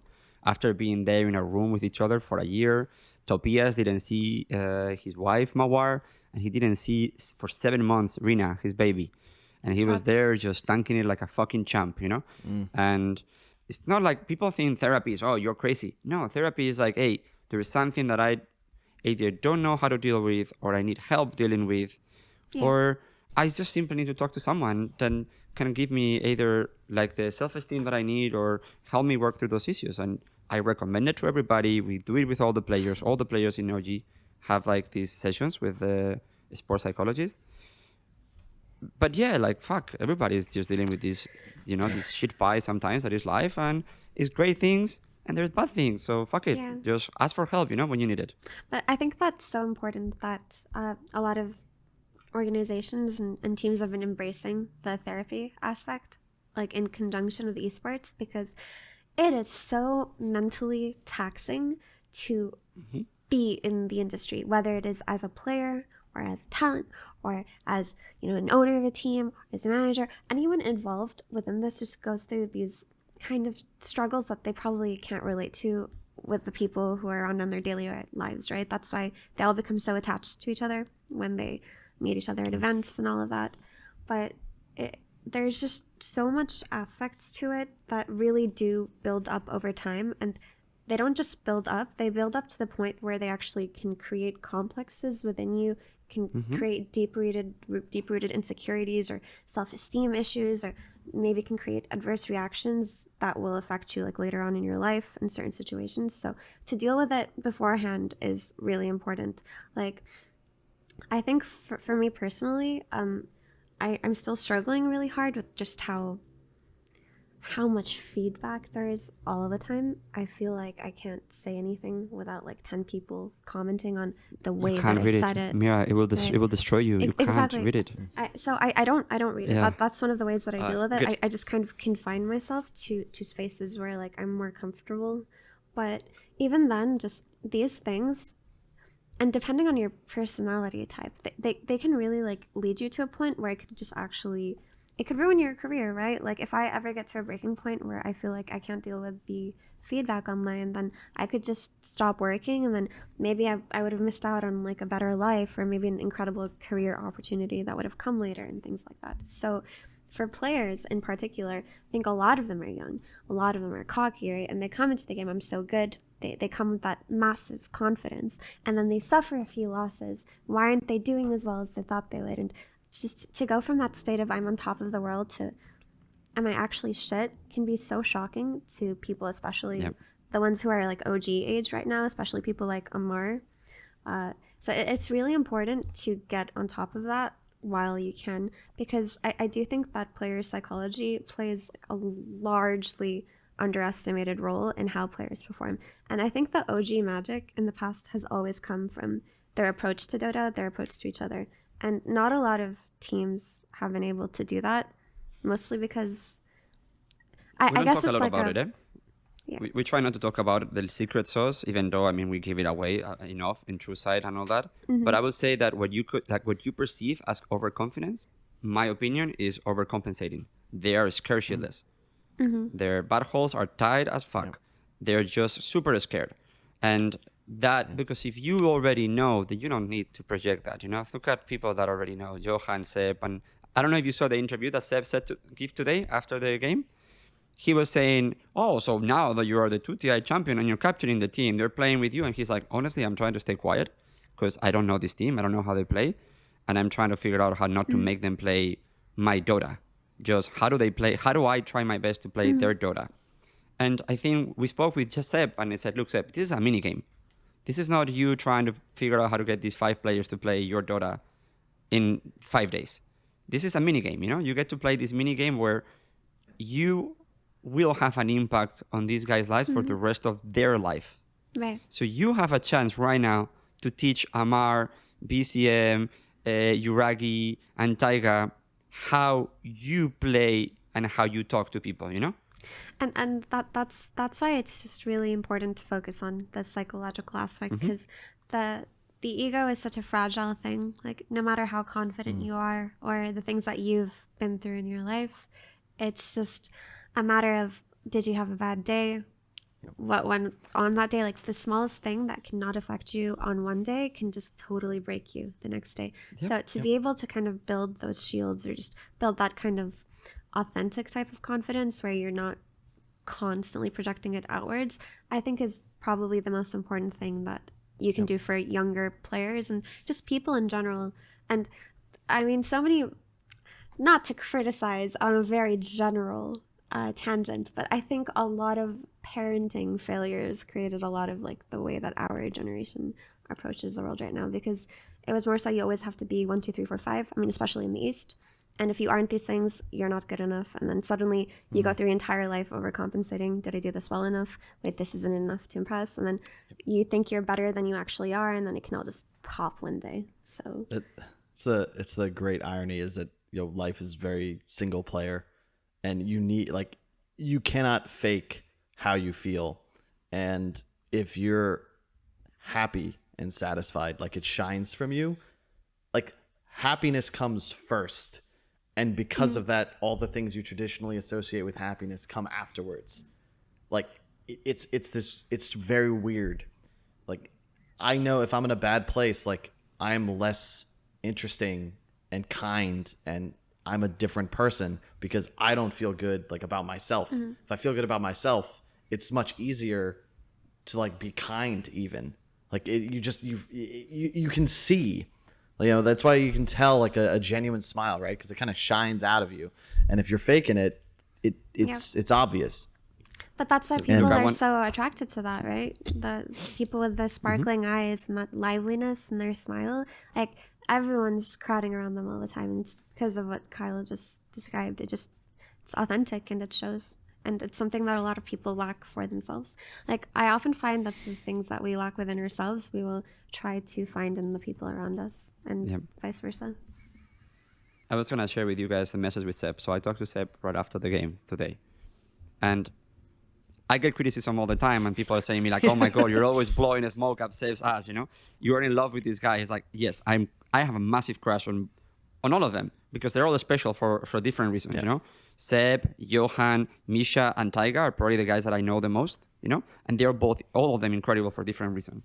But Seb has this harmonious feeling where somehow his light is all over the place, and he's constantly looking at a million things. But the moment that you put him on LAN, it does zoop. The world just suddenly is quiet. The world suddenly moves slowly. This guy has not gone to a fucking LAN since TI. And before TI, he hasn't gone to a LAN in 3 years or 2 years. Did you guys watch him play today? That guy doesn't look like a person that has not been in LAN. There is an element of just, okay, this is serenity. My world. That's it, serenity. This is my world. And he was talking to me. He was like, dude, you can't imagine how great it feels to be back in LAN again, How easy it is for me to go back into the mojo and just enjoy this game. He was like saying, it's like, I've been playing these many pubs because, I don't play this position. I spend all my night playing. But then I get to LAN and I just feel serenity. It's like, fuck yeah, And I compliment Seb, but I'm also complimenting Johan. For Johan I'm going to try to figure out what is the word. Acceleration. Johan is happiness. It's pure joy when he goes to LAN. Can I chime in real quick? I think it should be, and I would say to even the viewers, gas up your friends. Like, spread love. If you feel something about a person, if you find yourself like really enjoying their company, spending a lot of time with them, valuing their judgment and feedback, like spread that. It's so good. Like Johan I genuinely so inspiring, dude. So inspiring. They're so much younger than me, but they're fucking incredible, both of them. Yeah. Well, you cut me off as I was about to compliment you. Okay, sorry. But go it's ahead. fine. For me, but exactly because I don't that feel part. comfortable with my own compliments. I know, but that's the thing. It should be normalized. Like, it should be normalized to compliment your friends. Like, I think you're both very good at what you're doing. I think, Jay, your bleeding heart has gotten you into trouble. You remind me of my mom. But you're a genuinely good person who's trying to do right in the world, and I appreciate that about you. Mira, I mean, you're a badass. You're incredibly talented. I've told you this many times. And highlights of many of my trips were not the panels, but the Mariposas. And I think in general, that's something that, public or private, that you should just share more often. Like, it's weird because I feel weird if people say nice things about me too.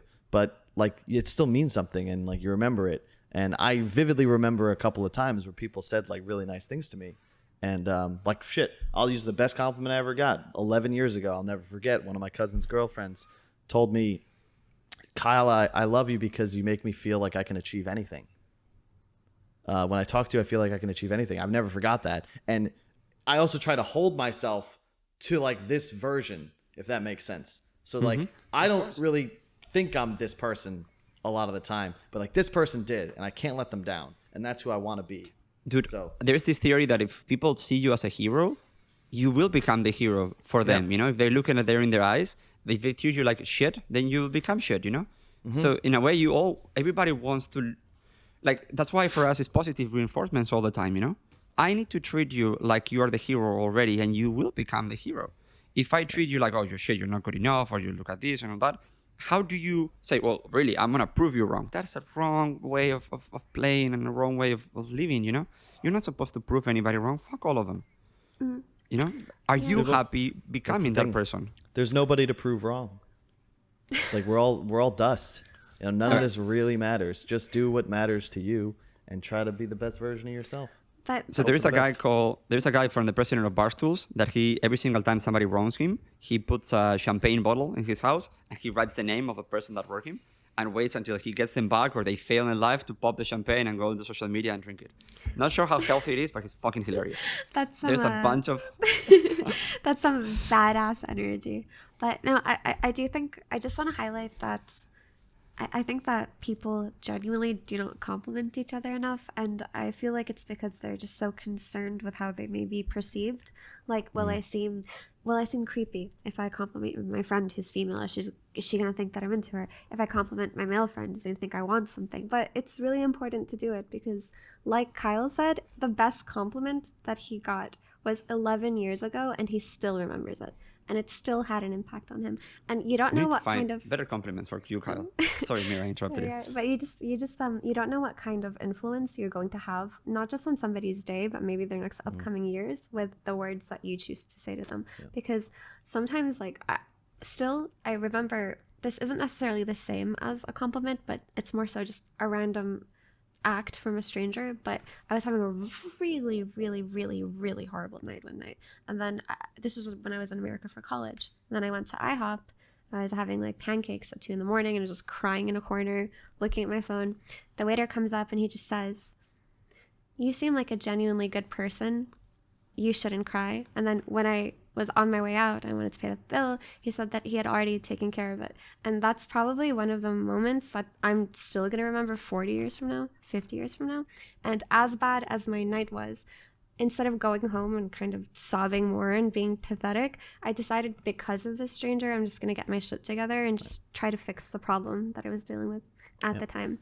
And that person actually just had such a profound influence on what my next year looked like, actually, because I don't want to go into detail because it's personal, but it was kind of a make or break moment for me. And that push came out of someone who wasn't afraid to just be kind, and it really made such a big difference. So. Kyle, can I add something for a second? It was a Patronus. That's all. That's back to Patronus. He was my Patronus. So Johan said something on another podcast that we can cut and put here. He said that in OG we work a lot with the inner monologue, you know, and we tell ourselves around 68,000 words a day. So you're writing yourself a book to yourself every day. What kind of book do you want to read every day? A book where you're the hero or a book where you're the victim, you know? Mm-hmm. So, you know, on a Friday you get out of school and people are making fun of you and you can be thinking, oh shit, I have to go on the bus, I have no friends, they're going to be making fun of me and I'm going to be that. Or you're thinking, I can't wait to go home so I can actually play video games and I can be with my friends so I don't have to see these people for the next 3 days. It's going to be awesome. I'm going to ride my bike and all that. And you end up believing the reality. Like I believe that, you know, like the perception is reality. It becomes your reality. And now this is just super hardcore and super hard to do.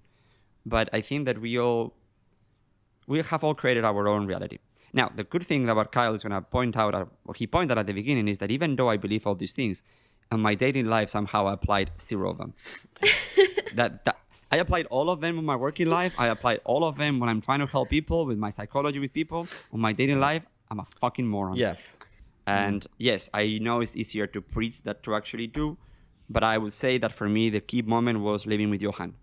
I started believing on the things that Johan lives by. And I believe those are the things that made OG successful. And I always say, like, Seb is the brain of OG, Johan is the heart of OG, and I'm the fire of OG. I just bring the passion. And but this is for me, I'm an evangelist of Johan and Seb's values and how they see the world. And now we have way more people inside OG that are living by those values. And it's awesome that, I mean, we don't always get it right, but it's like, I think on the trying, you know, it's important that every day we wake up and say, hey, how do we do this? How do we do that? And I was talking with Kyle, we went for dinner this week, and about transactional friendships and transactional elements in our life. And I'm done with transactional elements. Maybe it's because I already achieved a level of success where I don't need them anymore. For me is, are you genuine? Are you fun? Do you bring things to my life? And I don't care if you are a waiter, a farmer, a student, or a billionaire. You know, I don't care because I don't need anything from you anymore. I'm in a good place in my life. So now what I value the most is authenticity. And Kyle, that's my compliment to you. You're probably the most authentic person that I've ever met, because if you were more aware of how funny and crazy you are, I don't think you will say 90% of the things that you say, but because you say them, I know that you are authentic as fuck. Like, think about it, is the fact that you are this dysfunctional, crazy, funny, and super intellectual person is who you are. And I know some people only see the clowny part of you, but you're one of the smartest and most intellectual people that I've ever spoken to. And you're still very fucking young, bro. And you are awesome.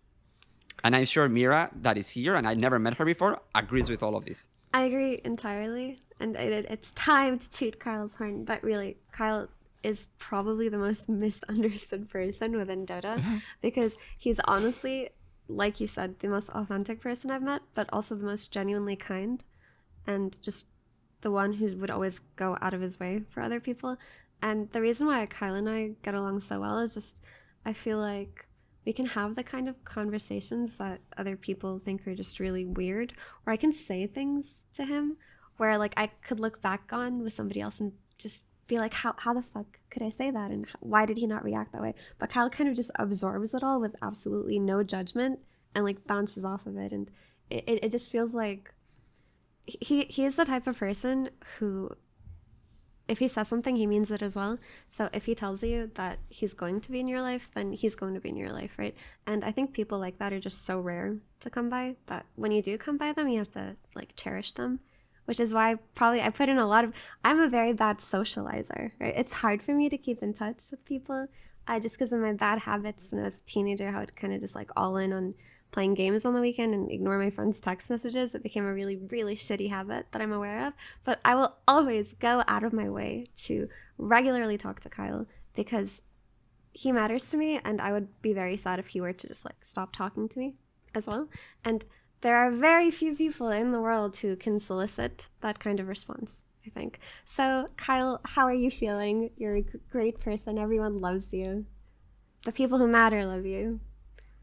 The fools on the internet. And the rest don't understand matter. you, you know? Yeah. The rest don't understand you. He's genuinely misunderstood, though. Like, Yeah. the Kyle that I know is so he tries very far fucking removed. hard to be misunderstood. He tries it very hard because, you know, he started posting shit on Twitter and it's like, oh, here we go again.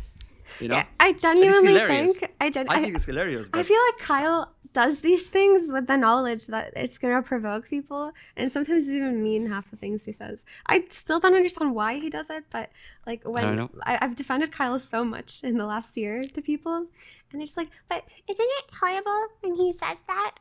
I'm just like, do you really think he means it? Like, relax. But I told Kyle, why do you feel that you have to pick up these random fights that have nothing to do with you?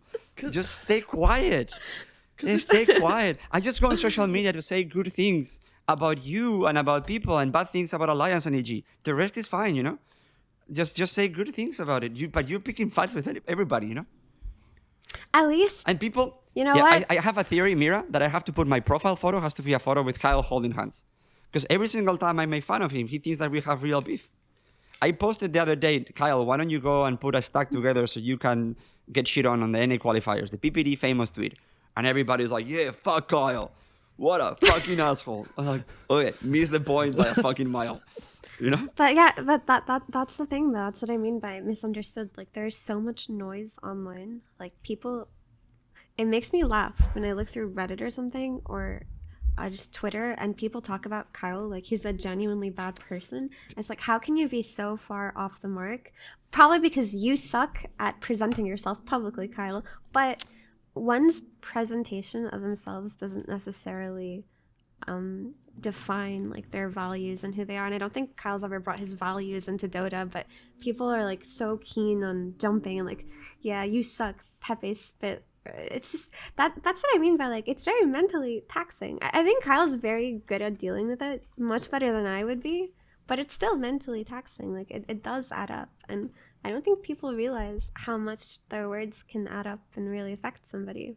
And when you talk about it, people will always tell you the same thing, which is, don't read it, don't look at it, just block these people. And all of these things are valid. All of these things are valid. But that's just like the default response to when people talk about how it makes them feel, instead of kind of just listening to what they're saying. Like, oh, it genuinely hurts your feelings. Maybe I should kind of mince my words or just be a little bit more careful. But instead, the default is like, why do you even care?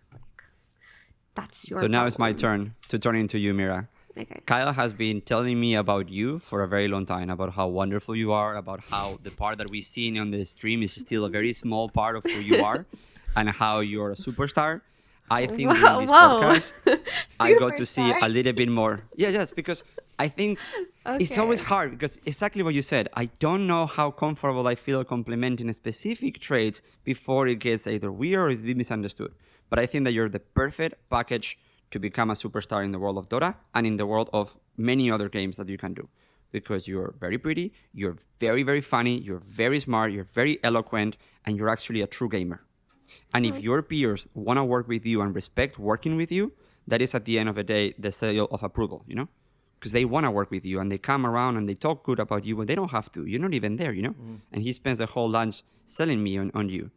And I wish more people got to see the version that I'm getting to see right now, because you're being vulnerable, and that makes you even more interesting, because nobody wants to see like the perfect like ice queen, Nobody can relate to that. But you are a nerd, you are vulnerable, you struggle through life, and I think that we all have to figure out a way to frame the casters and the talent and the players not as these perfect, iconic, like anime characters. You guys are three-dimensionals, you guys are humans, and just like the viewers go through the same shit, just like me, just like everybody. You just happen to be better than them and speaking, playing Dota, and being on panels, and that makes you fantastic, So, yay you. First of all, thank you. That's very nice. You said some very nice things, and I feel like I should always come on this podcast. Like this ego boost is. Yeah, you can record it and watch it again. It's in YouTube. This ego boost, I've really been needing it, because I actually went through a bad breakup recently, and I've been feeling very bad about myself. But, sorry to hear. No, but it's really nice to hear these things, and not just for the sake of gonna feel better about myself, but just to see that maybe one person's perception of me isn't how other people perceive me. So I think there's a lot of people that perceive you like me and like Kyle, and obviously I only knew from the Dota side. I've never met you as a person. But fuck, you're awesome, Oh, I think that you bring a lot of light into the panels and into the work that you do. Oh my God. I thank you. I don't know what to say. I think it's just like strange for me, because we talked about it earlier, but when I think that people watch the work that I do and they say, wow, I really like her, she's cool, I'd like to meet her, that doesn't really like click in my head, because in my head I'm just myself and I'm just doing the thing that I always do, just like play Dota, and like I see myself at my worst moments and I'm like weird, and I have like my really shitty moments as well, and like to think that people have like a nice perception, not just the bad stuff that I read, is something that I should also like remind myself. But it's still really weird. Like it's very strange. I think I just haven't grasped. I will keep on giving compliments to everybody. Yeah. One of my favorite things about Dota is that we have some of the coolest personalities in all video games. Because I know that other games have enhanced more or gone for more like be professional, But in Dota, we have some national treasures or international treasures. Slack, he's fucking amazing. Like, and we have like randoms as well that are fucking amazing. Jenkins is funny as fuck. Sansfan, Cinderin, OD Pixel, Fog, Kyle, Cinderin. Like, we have incredibly talented and funny people in Dota. And I think that a lot of why I love Dota esports is because of them. Because I get to see the product, and the product is them, and then the game that I love.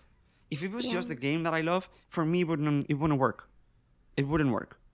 Like, I don't only see a game because of the casters. I see because I need to see good Dota. But fuck, you guys realize that I spend my days as a 36-year-old watching you guys being funny on a desk and feeling, shit, it's like the friends that I don't have, but I want to have, you know? The sense of proximity and the sense of belonging, which is the tribal identity of the game, you know? So, That's so sweet, actually. Jeez. so Okay. Listen, you need to do this version of this podcast more, and you, I did it. JMR, We did it last week with Celery as well. You need to just talk to people about the essence of what makes themselves your experiences, because it just like hearing this kind of perspective.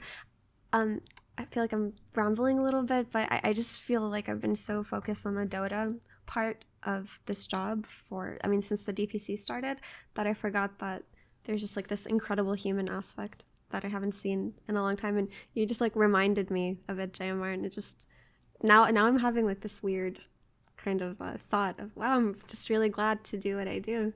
But that hasn't happened in a while. So Kyle says that you make, like the girl said, that you make people feel that they can do anything. For me, I am a disruptor. For me, I want people to just take a second and just understand, holy shit, you are great. You are fucking awesome. Look at how grateful you are. And I say it all the time. Every day I take time out of my day to sit down in quiet or walking and say, hey, where am I in my life? What am I grateful for?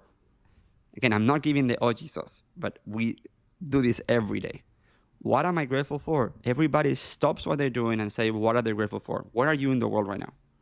Because, fuck, we are in Lisbon playing video games for a living. We have a private chef. We have a house. I know it sucks. I know the screens were awful. Take a second, you know? Here you are with your friends playing Dota. People that care about you, that will literally, anything that happens goes for you. And with Kyle, you said about the breakup. Kyle is a person that I call in the middle of the night when I had a breakup a few months ago, and he will come to my house and all that. Like, we have incredible people here, and we have a sense of community that we will be surprised how much we actually care about each other, even though we've never met. There's a lot of people in this community that will go to longest extents to help each other. Mm-hmm. In OG Discord, there's so many people that are willing to help each other. And Dota is awesome, the community is awesome, DPC sucks, but the rest is awesome, you know? And we're very lucky to have this nurturing community. This community was not built by Valve. They built the game. The community was built by itself.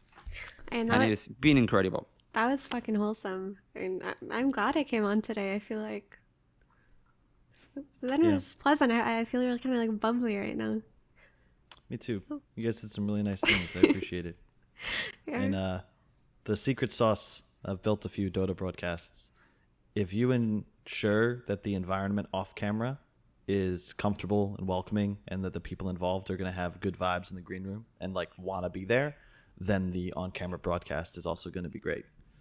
And I think that's something that a lot of people don't understand too, Kyle. Yeah, but it's also why. Yeah, I don't know. Johan told me that it was very impressive because obviously he's never been like that, and he told me after Dubai, is like, I think one of the most impressive things that I learned is like how fucking hard these people work when we don't see them, you know, and how they're in the green room, and yeah, they're like talking shit sometimes, but it's like they're trying, they're working. And Caps was like, okay, hey Johan, how do I set you better? How do I set you up better? How do I do this? And Johan is thinking, dude, set me up better? I'm the one that doesn't fucking know anything, you know? Tell me how to set you up better. So I think that is, I wish more people understood that, you know? You guys are not just showing up there and talking. There is an incredible amount of preparation, an incredible amount of work that you guys do behind closed doors, and even just playing Dota and staying up with Dota, because this game is super complicated. So yeah, look, I took a shot at you guys where sometimes you get things wrong, but it will not be for the lack of trying. And as long as you guys try, and as long as you guys work hard on it, then we should all be very thankful for it. Because it really contributes to the community and the product, and honestly to my life outside of the game, you know? Again, I'm 36 and I watch Dota every day. Every day. It's an integral and vital part of my life. I watch every day the scrims the players play, every day, with comms. Every day. So I know when somebody's tilted, and I know what they have a bad day, and I hear every day the debriefing, I hear every day what they're thankful for. And the old roster, I used to come in every day as well to say what I was grateful for and all that. And you've built that sense of I don't want to say friendship because it's not exactly friendship, even though it's power of friendship in OG. But I think it's just companionship and camaraderie, community. camaraderie. Yeah, like these people are here for you. They are here for you. Huh? Quick You note. gotta go. Yeah, I mean, It's 2 I hours. had to go like 15, 30 minutes ago, but I was enjoying this. But yeah, I don't really know how to summarize, but my final words are, I'll see you in Stockholm. I don't know. That's the final words. Is that the are you going to actually formally announce me, or is Yes. this just how So it is? Okay, you bet. knowing, okay, Use a we'll do good the full photo of announcement. me. Sad. The announcement will be that because Seb is gonna be playing now, and Johan is gonna be coaching. Kyle is gonna be hosting the podcast with me, the live show with me, and Johan promised me that he will join after the games in the venue. So yeah, Kyle and Jay will be hosting the live show in Stockholm. So yay! Mira, it's been incredible. But thank you so much for having me. Honestly, I really came into this podcast thinking we were going to talk about Dota the entire time, and I was just really pleasantly surprised to be reminded of all of the things that I love about esports and how great people can be, and just, I don't know, I feel very fluffy right now. I can't wait to just play Dota feeling good. If I win 100 MMR tonight, it's because of both of you. So thank you for having me. It was lovely having you here, and I hope that we can have more conversations. Next time I will bring Johan and Seb, so when we talk about how great they are, they can also be fluttering in front of us, and turning red. That sounds Thank you so great. much, everybody. And yeah, follow, subscribe, and leave comments. And Mav, good luck editing this. Cheers.